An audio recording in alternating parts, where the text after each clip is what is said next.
Покрај тоа што често се среќавам со бројни предрасуди за спортот кој што го тренирам, сепак желбата за надпревар и за успех е поголема од нивните коментари. Често знаат да искоментираат дали на Инстаграм постови или на останатите социјални мрежи дека ова не треба да го тренирам, ова е спротивно тоа што треба да го правам.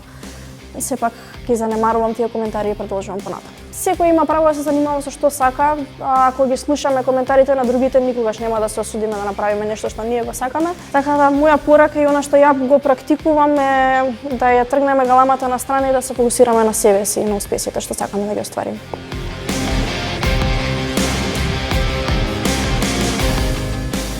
Доста често, отприлика секој ден имаме заедно тренинзи, имаме спаринзи, така да, еве, секој ден.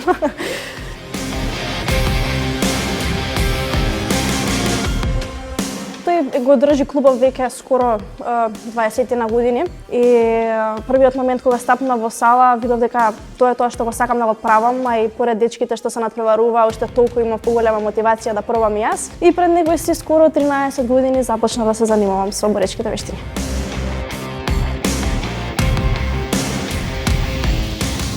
У последно време не толку, но претходно имаше доста коментари.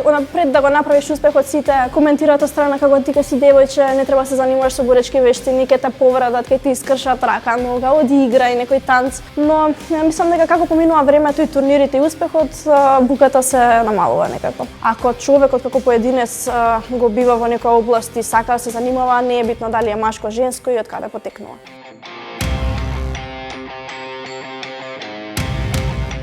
Моите родители се уведени во овој спорт, татко ми е тренер, мајка ми постојано е тука во теретана, вежба, така да заедно тренираме. Од нив немам потешкоти и од друштвото исто така навикнати се на дека постојано имам надпревари, тренинзи, дека немам толку време за искачање и за слично. Но некогаш на моменти знаат бабите и дедовците да се побунат, како леле зашто, немој ќе ти искршат рака, нога, што ти треба ова сега, ајде ова уште ова и доста ти е.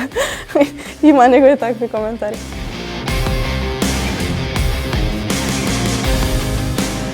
Во бразилска џиу-џица и џудо имам освоено доста медали, а на некој си над 100 се, можеби 100 и нешто, од кои 90 се златни, останатите се сребрени и бронзени. Последниве 2 години не се натпреварувам толку во BJJ и џудо, повеќе сум посветена на MMA и сега се пробиваме некако со аматерскиве борби да стигнеме до професионалните.